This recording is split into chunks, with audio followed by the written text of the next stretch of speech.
علیہ وسلم نے ارشاد فرمایا 5 چیزوں کو 5 چیزوں سے پہلے غنیمت سمجھو، اس پر میرا بیان چل رہا تھا۔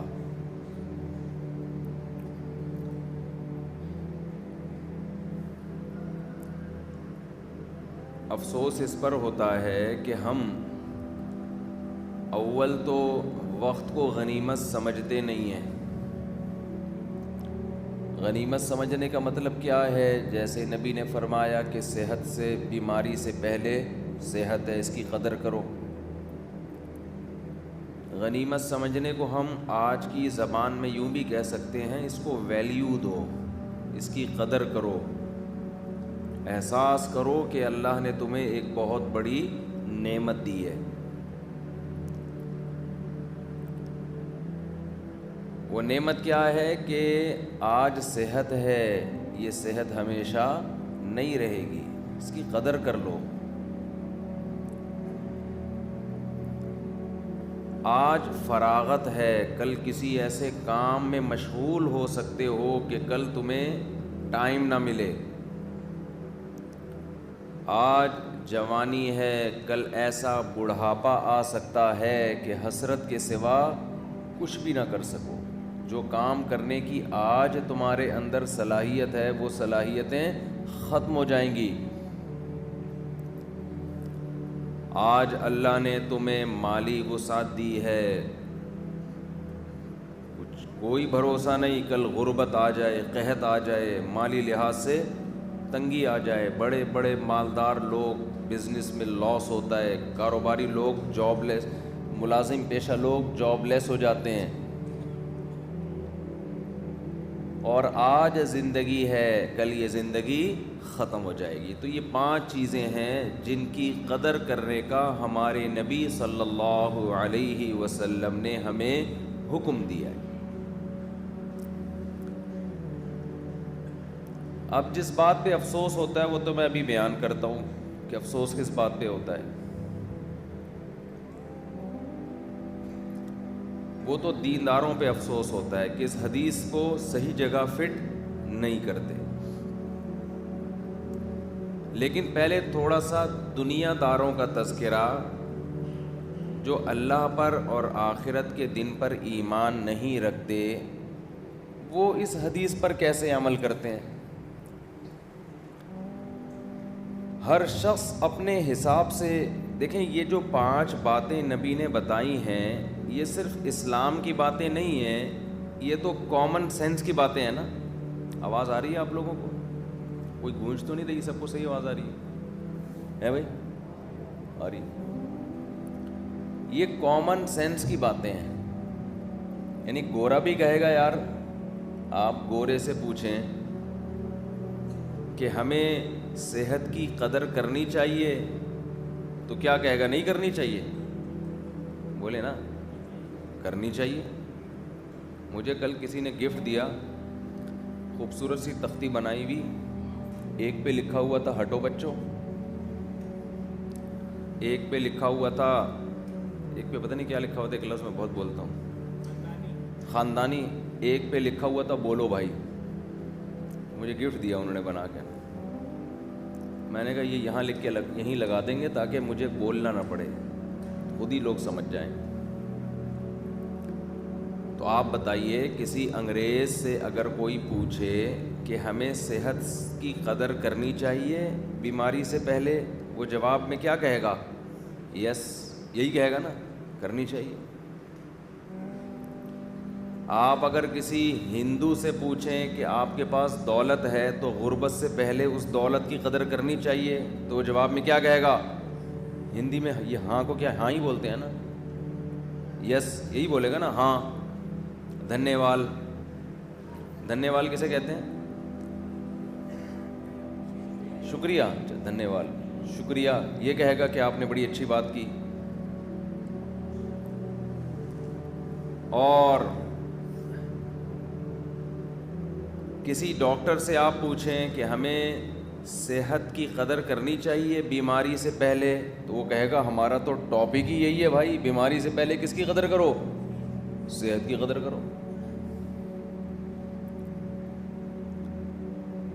تو یہ ایسا ٹاپک ہے کہ یہ صرف اسلام کی بات نہیں ہے، دنیا میں ہر مذہب کو ماننے والے، ہر دھرم کو ماننے والے، ہر دین کو ماننے والے، کامن سینس رکھنے والے سب یہی کہتے ہیں کہ صحت کی قدر کر لو بیماری سے پہلے، پیسے کی قدر کر لو غربت سے پہلے، اور فراغت کی قدر کر لو مشغولیت سے پہلے، جوانی کی قدر کر لو بڑھاپے سے پہلے، زندگی کی قدر کر لو موت سے پہلے۔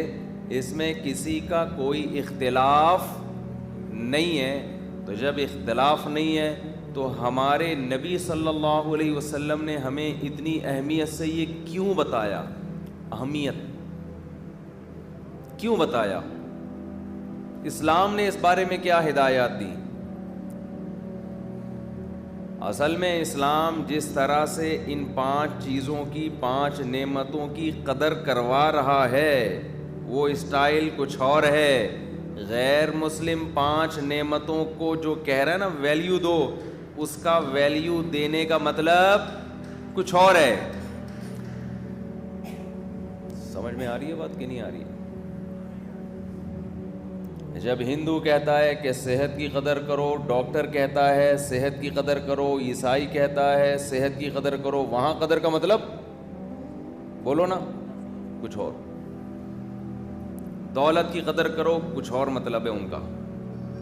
جب کوئی بزنس مین کہتا ہے پیسے کی قدر کرو تو اس کا مطلب کچھ اور اسلام کا مطلب کچھ اور ہے۔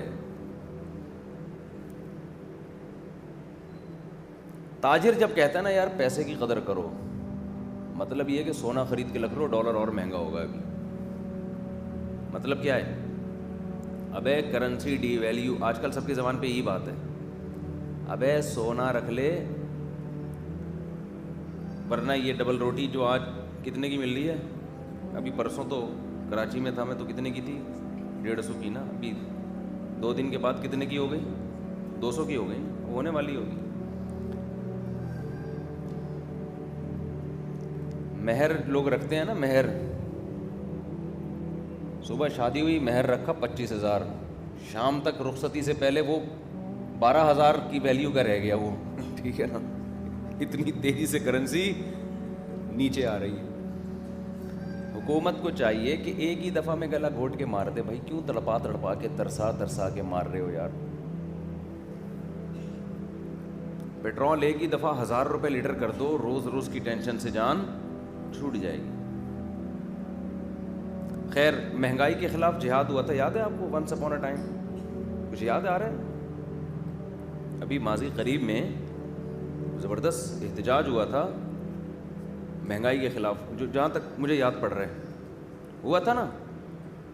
دیکھیں بھول گئے آپ لوگ، جس میں کانپیں بھی ٹانگیں تھیں اور اس طرح کے واقعات بھی آئے تھے، تقریریں ہوئی تھیں، تو وہ جہاد کس کے خلاف ہوا تھا؟ مہنگائی کے خلاف، خاندانی جہاد ہوا تھا۔ اور اچھا تو بڑا زبردست کامیاب جہاد ہوا کہ $100 کتنا تھا اس وقت جب مہنگائی کے خلاف جہاد شروع ہوا تھا؟ 160، اور اب کتنا ہے؟ 290 یا 80 تک پہنچ گیا۔ تو یہ زبردست جہاد ہوا تھا۔ اصل میں ہم لوگ کی، مجھے ابھی نیند پوری نہیں ہوتی تو میری کھوپڑی پھر گھومنے شروع کر دیتی ہے، الٹی چیزیں میرے بیان میں آنا شروع ہو جاتی ہیں۔ اللہ بچائے ہماری حالت۔ قرآن کی آیت ہے نا، ان اللہ لا یغیر ما بقوم حتی یغیروا ما بانفسہم، خدا نے آج تک اس قوم کی حالت نہیں بدلی، نہ ہو جس کو خیال آپ اپنی حالت کے بدل لیں۔ پوچھ بھی نہیں رہے سڑکوں پہ آ کے کہ یہ کیا ہوا؟ مہنگائی کے خلاف جو جہاد ہوا تھا، ہم نے تو تمہارا ساتھ اس لیے دیا تھا کہ تم جہاد کر رہے ہو مہنگائی کے خلاف، یہ تو ڈبل سے بھی زیادہ ہو گئی ہے، کوئی پوچھنے والا بھی نہیں ہے۔ ہم میں سے ہر شخص اپنے سیاست دان کا ایسا چمچہ ہے نا، جو اب ہمارا لیڈر ہے اس کا ایسا چمچہ ہے کہ یہ چمچہ گیری آپ کو پوری دنیا میں کہیں بھی نہیں ملے گی۔ یہ وہ چمچہ گیری ہے کہ ایک بادشاہ سلامت تقریر کر رہے تھے، پھینک دی لمبی انہوں نے، تقریر میں انہوں نے کہا میں اتنا بہترین شکاری ہوں کہ میں نے تیر مارا ہرن کی پچھلی ٹانگ سے نکل کے کنپٹی میں جا کے گھسا ہے. اس زمانے کے لوگ عقل مند تھے, سمجھدار تھے. ہمارے ہوتے ہم کہتے واہ ہمارا لیڈر, بولو زندہ باد, تیر یہاں سے مارا پچھلی ٹانگ سے نکل کے کدھر جا کے لگا ہے, کوئی تک بنتا ہے. لیکن بھائی حضرت نے ارشاد فرمایا, ہمارے لیڈر کا کہنا ہے, تو لوگ نا ایک دم عجیب سے ہو گئے, بھائی یہ زیادہ لایا ہے, بہت بڑی لے کر آ گیا اس دفعہ, تھوڑی بہت تو ہر آدمی لے کر آتا ہے, یہ اس دفعہ تھوڑی زیادہ لے آیا. تو اس پہ جو چمچا تھا نا, چمچا, اس نے مائک ہاتھ میں لیا. بادشاہ سلامت کے دور میں مائک نہیں ہوتے تھے, جو بھی ہوگا اس دور میں بات پہنچانے کے لیے. تو اس نے کہا کہ بھائی مسئلہ یہ ہے, بادشاہ نہیں تھا, کوئی سیاستدان تھا پرانے زمانے کا. بادشاہ لوگ تو لفٹ ہی نہیں کراتے تھے تقریریں کر کے. واقعہ فرضی ہے یہ, تو ہمیں اتنی ڈیٹیل میں جانے کی کیا ضرورت ہے, مقصد تو اس سے جو سبق مل رہا ہے وہ بتانا ہے نا. تو اس نے کہا ایکچولی جو بادشاہ سلامت ہے نا, انہوں نے جب ہرن کا شکار کیا تھا تو پچھلی ٹانگ سے ہرن اپنی کنپٹی کو کھجا رہا تھا. چلو کوئی تو لاجک پیش کی نا. ہمارے ہاں اپنے لیڈروں کو جو ان سے تباہی کر رہے ہیں نا, وہ اس کو ان کے گناہ کو معاف کروا, ان کے گناہ کو نیکی ثابت کرنے کے لیے لاجک بھی نہیں ہوتی کوئی. فرض یہ کیا ہوا ہے کہ میرا جو لیڈر ہے نا, جو مرضی کر لے بس وہ کیا ہے, وہ ٹھیک ہے. اب سب چپ بیٹھے ہوئے مہنگائی کے خلاف, جنہوں نے جہاد کیا تھا چپ چاپ ایک دم, کوئی سے آواز نہ آئے.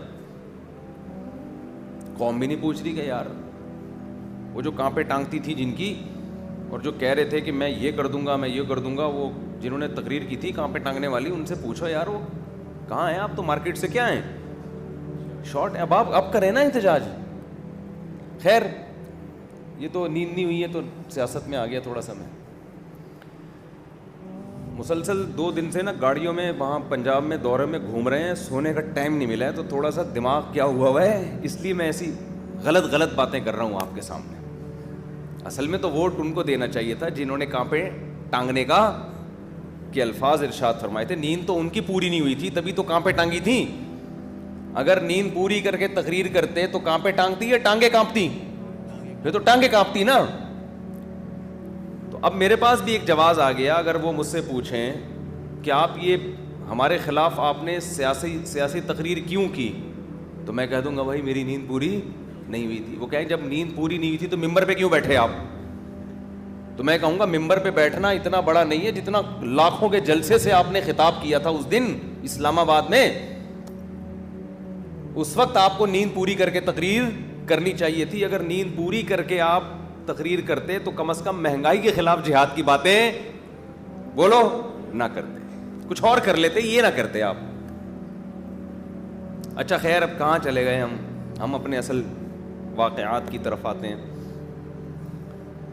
تو میں یہ عرض کر رہا تھا کہ ڈاکٹر کی نظر میں دیکھو ممبر کی ویلیو اس سے زیادہ ہے, میں مانتا ہوں, کسی سیاسی کنٹینر سے جس پہ سیاستدان تقریر کرتے ہیں. کہیں میرے بیان سے کوئی نکالے گا بھائی اس کو, لیکن بات یہ ہے کہ جب کوئی حکومت گرانے یا نئی حکومت بنانے کی بات آتی ہے تو اس سے قوموں کی تقدیریں وابستہ ہوتی ہیں.